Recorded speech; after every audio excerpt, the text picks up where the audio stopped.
तोरे जीजा, तै हमच खाली वो मैं हमारी तै मोरे साली वो मैं तोरे जीजा, तै हमच खाली वो मैं हमारी चल चलना चल चलना वो मल्हार के मेला घुमा के लाऊं, चल चलना वो मल्हार के मेला घुमा के लाऊं। मोरे साली वो मैं तोरे जीजा, तै हमच खाली वो मैं हमारी मोरे साली वो मैं तोरे जीजा, तै हमच खाली वो मैं हमारी चल चलना चल चलना वो मल्हार के मेला घुमा के लाऊं, चल चलना वो मल्हार के मेला घुमा के लाऊं।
चल चलना चल चलना वो मल्हार के मेला घुमा के लाऊं, चल चलना वो मल्हार के मेला घुमा के लाऊं।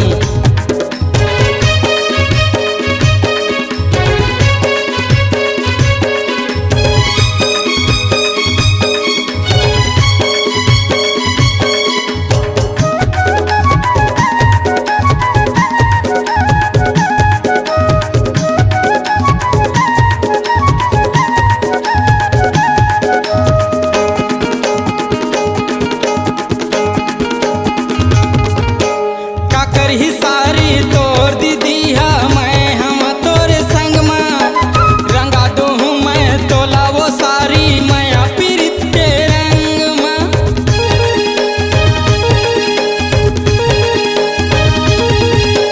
काकर ही सारी तोर दीदिया मैं हम तोरे संग में रंगा दो हूँ मैं तोला वो सारी मैं पीरित के रंग में।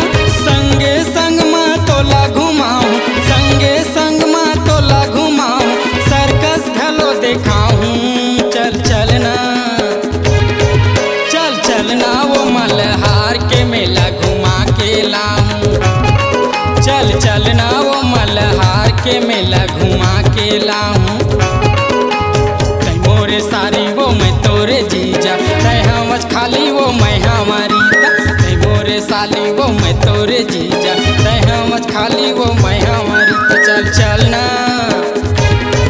चल चलना वो मल्हार के मेला घुमा के लाऊं, चल चलना वो मल्हार के मेला घुमा के लाऊं।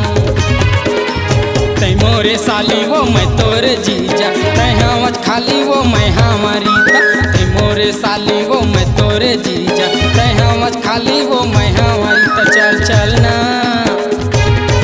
चल चलना वो मल्हार के मेला घुमा के लाऊं, चल चलना वो मल्हार के मेला घुमा के लाऊं, चल चलना वो मल्हार के मेला घुमा के लाऊं, चल चलना वो मल्हार के मेला घुमा के लाऊं, चल चलना वो मल्हार के मेला घुमा के लाऊं, चल चलना वो मल्हार के मेला घुमा के लाऊं।